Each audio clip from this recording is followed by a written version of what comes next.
Hello friends, இன்றைக்கி நம்ம பார்க்க போகிற ரெசிபி ஆல்ஃப்ரெடோ சிக்கன் பாஸ்தா. இது ஒரு Italian recipe, cream base pasta. இது எப்படி பண்ணுறதுன்னு பார்ப்போம். ஃபஸ்ட்டு அதுக்கான ingredients: organic whole wheat pasta 400 grams, olive oil, பால் 3 கப், மிளகாய்த்தூள் 1 ஸ்பூன், இஞ்சி துருவுனது 1 ஸ்பூன், பூண்டு 10 பல் பொடியாக நறுக்கியிருக்கேன், கேல் அப்படிங்கிற கீரை எடுத்திருக்கேன், நீங்கள் வேணும்னா பசலைக்கீரை யூஸ் பண்ணிக்கலாம், வெங்காயம் 1/2 கப், மஞ்சத்தூள் 1 ஸ்பூன், சீஸ் திருவுனது 1 கப், மிளகுத்தூள் 1 ஸ்பூன், மைதா மாவு 3 டேபிள் ஸ்பூன், உப்பு தேவையான அளவு, இட்டாலியன் சீசனிங். இதில் நான் ஒன்று சொல்ல மறந்துட்டேன். 1/2 கிலோ சிக்கன் பொடியாக நறுக்குனது, போன்லெஸ் சிக்கன் எடுத்துக்கோங்க. இப்போ பாத்திரத்தில் தண்ணி வச்சு கொதிக்க வைக்கிறோம். அதில் 1 ஸ்பூன் ஆலிவ் ஆயில் விடுறோம், உப்பு கொஞ்சம் போட்டுக்கிறோம். இது பாஸ்தா வேக வைக்கிறதுக்காக. எப்போவுமே பாஸ்தாவோட பாக்ஸ்லேயே பார்த்தீங்கன்னா அந்த வகையான பாஸ்தா எவ்வளோ நேரம் வேகணுங்கிற இன்ஃபர்மேஷனை கொடுத்துருப்பாங்க. அதுபடி வேக வச்சு எடுத்துக்கோங்க. இப்போ எனக்கு 10 நிமிஷம் போட்டிருந்தது பாக்ஸில், ஸோ நான் 10 மினிட்ஸ் அதை வேக வச்சுக்கிறேன்.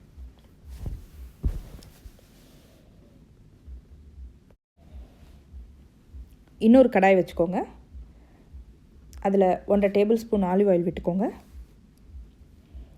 இதில் நான் சொன்ன சிக்கன் 1/2 kg பொடியாக நறுக்குனது போன்லெஸ் சிக்கன் ஆட் பண்ணி ஃபஸ்ட்டு அதை ஃப்ரை பண்ணிக்கோங்க.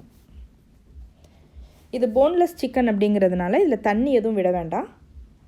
சிக்கன் வறுபடும் போது அதுவே தண்ணி விடும். அந்த தண்ணியிலேயே சிக்கன் வெந்துடும். பாருங்கள், அதில் மிளகாய்த்தூள் ஆட் பண்ணிக்கோங்க, மஞ்சத்தூள் ஆட் பண்ணிக்கோங்க, உப்பு ஆட் பண்ணிக்கோங்க. நல்லா ஃப்ரை பண்ணிக்கோங்க.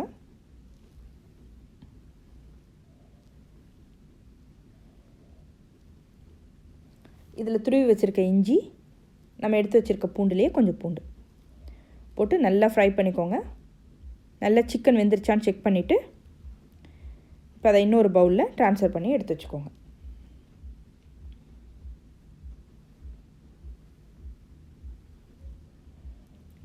பாருங்கள், இந்த ஸ்டேஜில் என் பாஸ்தாவும் ரெடி ஆகிடுச்சு. 10 நிமிஷம் வெந்துருச்சு. பாருங்கள், நல்லா வெந்திருக்கு. இப்போ இதை எடுத்து நான் வடிகட்டி வச்சுக்கிறேன். இதை வடிகட்டிட்டு இது மேலே கொஞ்சம் பச்சை தண்ணி விட்டுருங்க.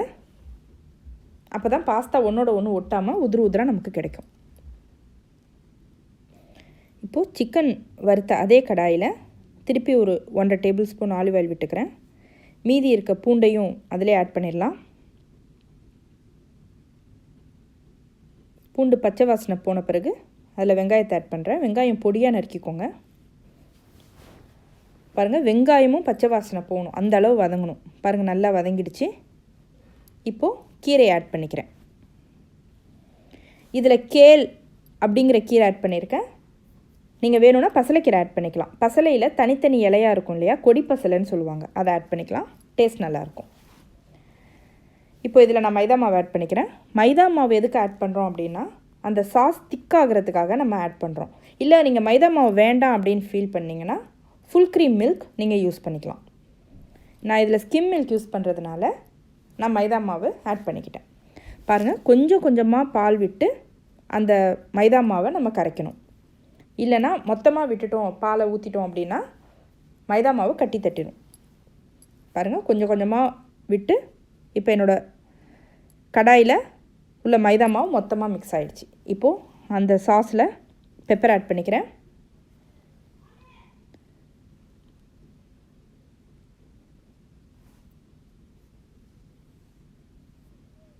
இட்டாலியன் சீசனிங், இதுக்கு முன்னாடி உப்பும் ஆட் பண்ணியாச்சு. அதில் இட்டாலியன் சீசனிங் ஒரு 1/2 ஸ்பூன் ஆட் பண்ணியிருக்கேன். உங்களுக்கு ஃப்ளேவர் இன்னும் தூக்கலாக வேணும்னா கூட ஆட் பண்ணிக்கோங்க. நான் எடுத்து வச்சுருக்க சீஸில் பாதி சீஸ் இந்த ஸ்டேஜில் ஆட் பண்ணிடுறேன். ஸோ பாருங்கள், சாஸ் நல்லா திக்காயிட்ருக்கு. இப்போது வறுத்து வச்சுருக்க சிக்கனையும் ஆட் பண்ணிக்கிறேன். பாருங்கள், நல்லாவே சாஸ் திக்காயிடுச்சு. நீங்கள் பார்த்தீங்கன்னாவே தெரியும். இந்தளவு சாஸ் திக்காக இருந்தால் தான் பாஸ்தா கூட சாஸ் கோட் ஆகும். இல்லைனா பாஸ்தா தனியாக சாஸ் தனியாக நிற்கும். இப்போது பாஸ்தாவை ஆட் பண்ணிக்கோங்க. ஆட் பண்ணி இப்போ ஒன்றோட ஒன்று நல்லா மிக்ஸ் பண்ணி விடணும். பாருங்கள், இந்த ரெசிபி ரொம்ப பிடிக்கும் குழந்தைங்களுக்கு. சின்னவங்கலேருந்து பெரிய ஒரு அக்கேஷன் இதை சாப்பிட்லாம். நிறையா சீஸ் இருக்குது, பால் நிறைய இருக்குது அப்படின்லாம் யோசிக்க வேணாம். வீட்டுக்கு கெஸ்ட்டு வர டைமில் இல்லை குழந்தைங்க டிஃப்ரெண்ட்டாக ஏதாவது டிஷ் கேட்கும் போது இதை நம்ம செஞ்சு கொடுக்கலாம். இன்னும் சொல்லப்போனால் சீஸ் எல்லாம் குழந்தைங்களுக்கு ரொம்ப நல்லது உடம்புக்கு.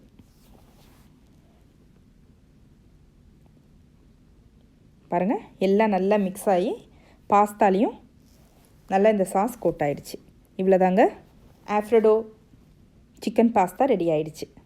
பாருங்கள், நான் ப்ளேட் பண்ணும்போது பாருங்கள் எப்படி பாஸ்தாவும் சாஸும் கோட் ஆகிருக்குன்னு. சர்வ் பண்ண வேண்டியதாங்க. இதில் வெஜிடேரியனாக இருக்கிறவங்க சிக்கன் வேண்டாம் அப்படின்னு ஃபீல் பண்ணிங்கன்னா நம்ம சிக்கனை வறுத்து ஆட் பண்ணுறோம்ல, அந்த ஸ்டேஜில் பாயில்டு வெஜிடபிள்ஸ் ஆட் பண்ணிக்கோங்க. பாருங்கள் பாஸ்தா எவ்வளோ அழகாக இருக்குன்னு. செஞ்சு பாருங்கள், உங்கள் கமெண்ட்ஸை சொல்லுங்கள். தேங்க்யூ.